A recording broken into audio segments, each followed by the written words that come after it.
अरे बस कर भाई। पूरा हल्दीराम का पैकेट आज ही खत्म करेगी क्या? टेंशन में इंसान रोता है, सोता है, तो एक ही खाते ही जा रही है। थोड़ा थम जा, नहीं तो कल सुबह रिजल्ट से पहले डॉक्टर के चक्कर लगाने पड़ेंगे। भैया साइकोलॉजी कहती है कि स्ट्रेस में इंसान को ज्यादा भूख लगती है। और वैसे भी कल अगर मेरा लिस्ट में नाम नहीं आया तो ससुराल वाले सूखी रोटी पे रखेंगे। तो जितना मिल रहा है उतना खा लेने दो। टंकी, तेरा तो फिर भी ठीक है। अगर तेरा नहीं हुआ तो तेरी शादी में मुझे पनीर टिक्का तो खाने को मिलेगा। अगर मेरा नहीं हुआ तो मुझे सीधा पापा गांव के खेत में लगा देंगे, यूपीएससी एस्पिरेंट से सीधा किसान प्रो मैक्स। तो अब बैलों को भी डांटना। ठीक से चलो, नहीं तो प्रीलिम्स भी क्लियर नहीं होंगी। चल छोड़, चाय पिएगी? वैसे आज रात नींद तो नहीं आने वाली। पिछले 3 सालों में कब आई थी? और सुनो, इस बार चाय में अदरक थोड़ा ज्यादा कूट के डालना। नहीं तो पिछली बार ऐसा लग रहा था जैसा गर्म पानी में पत्ती तैर रही हो। चल चल, बढ़िया आई चाय की जज। वैसे तुझे याद है जब तू पहली बार दिल्ली आई थी तो उस मुखर्जी नगर वाले ढाबे पर तूने चाय पीकर क्या कहा था? अरे भैया मत याद दिलाओ। मैंने कहा था उस चाय से अच्छा सीधा हमारे भैंस का दूध निकाल कर पी लो। वो ढाबे वाले ने क्या लुक दिया था। हंस ले हंस ले, इसी बहाने दिल पे रखा जो बोझ है वो तो थोड़ा हल्का हो जाएगा। तुम्हें पता है स्नेहा, जब मैं यहाँ पहली बार आया था तो मुझे ऐसा लगता था कि मैं पूरी दुनिया बदल दूंगा। पहली रात तो मैं सो भी नहीं पाया था इसी एक्साइटमेंट में, और आज भी नहीं सो पा रहा हूँ। पर इस बार एक्साइटमेंट नहीं, एक अजीब सा डर है। डर तो मुझे भी लग रहा है भैया। अभी हम हंस रहे हैं, पुरानी बातें याद कर रहे हैं, पर अंदर ही अंदर दिल इतना जोर से धड़क रहा है कि अभी बाहर गिर जाए। शाम को माँ का फोन आया था, कह रही थी मंदिर में प्रसाद बोल दिया है। मुझे हंसी भी आई और रोना भी। भगवान को भी हमने रिश्वत की आदत डाल दी है ना। भगवान भी सोचते होंगे ये यूपीएससी वाले साल भर याद भी नहीं करते और रिजल्ट के एक हफ्ते पहले सीधा वीआईपी कोटा मांगने आ जाते हैं। पर सच को स्नेहा, कल जो भी हो, एक बात की तसल्ली तो रहेगी कि हम भागे नहीं, हम डटे रहे, हमने पूरी कोशिश करी। शायद आप सही कह रहे हो भैया, पर पता है अगर आप फेल हुए तो अगले साल फॉर्म भर दोगे। लोग बोलेंगे वाह लड़का मेहनत कर रहा है। पर अगर मैं फेल हुई तो बोलेंगे देखा, लड़कियों को बाहर भेजने का नतीजा यही होता है। मेरी हार बस मेरी हार नहीं है भैया। हमारे गांव की उन 5 लड़कियों के रास्ते बंद हो जाएंगे जो दिल्ली आने के सपने देख रहे हैं। तो फिर कल तू उनके रास्ते नहीं बंद होने देगी। मुझे पूरा भरोसा है तुझ पर। तुमने इतनी रातें जगकर स्पेक्ट्रम और लक्ष्मीकांत को रटा है ना, उतना तो मैं मेरे पहले 2 अटेम्प्ट्स में भी नहीं पढ़ा था। चलो, आपने ये तो माना कि आप मुझसे कम पढ़ते हो, वरना हमेशा यही रौब जताते रहते हो। तुम्हारा सीनियर हो, मेरा तीसरा अटेम्प्ट है। अरे थोड़ा सीनियर की इज्जत करना सीख।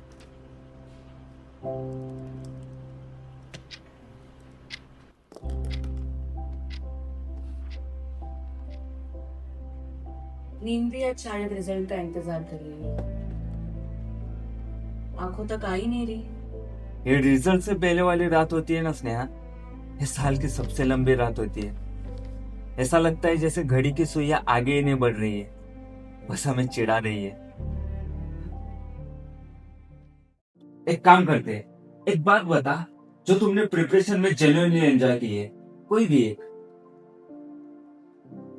मैंने आप बताओ। ज्योग्राफी, और उसमें स्पेशली मैप्स। जब मैं माउंटेन्स और रिवर्स पढ़ता था ना, तो मुझे ऐसा लगता था मैं एक्चुअली वहां हूं, किसी एग्जाम के लिए नहीं, बस बस अच्छा लगता था। और तेरा? मुझे सीसैट का एजेस वाला चैप्टर बड़ा पसंद आया। क्या तुझे मैथ्स पसंद आई? तू तो कहती थी तुझे मैथ्स देखकर चक्कर आने लगते। अरे पसंद इसलिए नहीं आता था क्योंकि समझ आता था, बल्कि इसलिए आता था क्योंकि सवाल बड़े मजेदार होते थे। सवाल होता था, महेश की उम्र उसके बेटे से डबल है और दादा से आधी, तो बताओ महेश की उम्र क्या है? हर सवाल पढ़ के मैं बस यही सोचती थी, भाई महेश तू अपनी उम्र खुद याद रख ले, तेरे वजह से यहाँ दिल्ली में मेरी उम्र निकल जा रही है।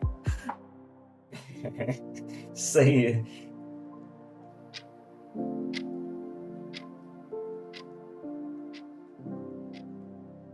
शाम में जब पापा से बात हुई तब उन्होंने हमेशा की तरह डांटा नहीं, ना ही कुछ पूछा है। बस इतना कहा कि कल सुबह दिल्ली से वापस आने की ट्रेन देख लेना। उन्होंने अगर भी नहीं लगाया। उन्हें पता है कि मेरी जगह कहाँ है। वो लाल जोड़ा, रसोई, 4 दीवारें। मुझे ऐसे लग रहा है कि जैसे कोई मेरे बची कुची सांसों पर उल्टी गिनती गिन रहा हो। पूरे साल हम लाइब्रेरी में एक कमरे में उन पन्नों के बीच हम अपनी जिंदगी ढूंढते हैं, और कल सुबह एक पीडीएफ आएगी जिस पर कुछ नाम होंगे, कुछ रोल नंबर होंगे। उस पर हमारा नंबर हुआ तो हमारी मेहनत सच, और अगर नहीं हुआ तो हमारी ये रातें जगना, हमारी ये कुर्बानियां सब एक पल में छूट बन जाएगा। सच बताओ, मुझे अपने फेल होने से उतना डर नहीं लगता जितना माँ बाप के भरोसे के टूटने से लगता है। घर का बड़ा बेटा होना भी एक अजीब सी कैद है स्नेहा। कल अगर मेरा लिस्ट में नाम नहीं हुआ तो मैं रो भी नहीं पाऊंगा, मुझे हंसकर जवाब देना होगा, कोई बात नहीं पापा, अगली बार पक्का। पर ये अगली बार अंदर से कितना खोखला कर देती है वो तो सिर्फ हम ही जानते हैं। कल इस टाइम तक सब बदल जाएगा ना, या फिर कुछ भी नहीं बदलेगा?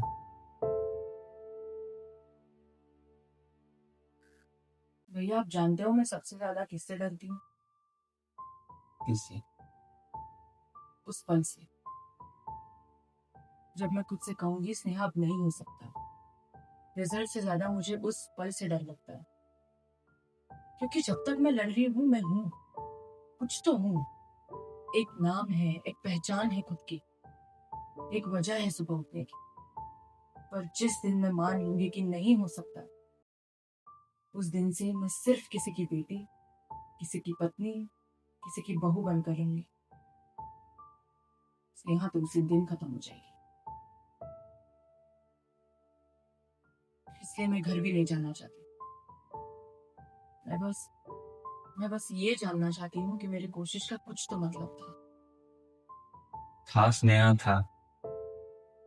रिजल्ट के बाद सब तो बस एक लिस्ट देखेंगे, उस लिस्ट के पीछे कितनी रातों की नींद होती है, कितने त्योहार मिस होते हैं, कितने बर्थडे स्किप होते हैं, कितनी बार खुद को समझाना पड़ता है, ये कोई नहीं देखता।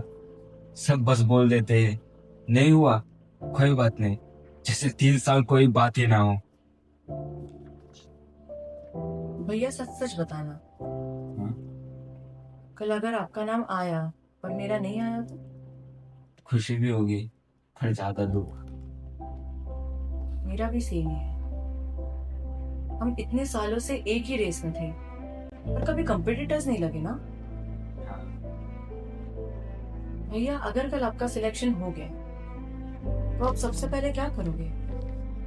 पापा को फोन करूंगा और बोलूंगा पापा हो गया सिलेक्शन, बस इतना ही। और अगर नहीं हुआ तो?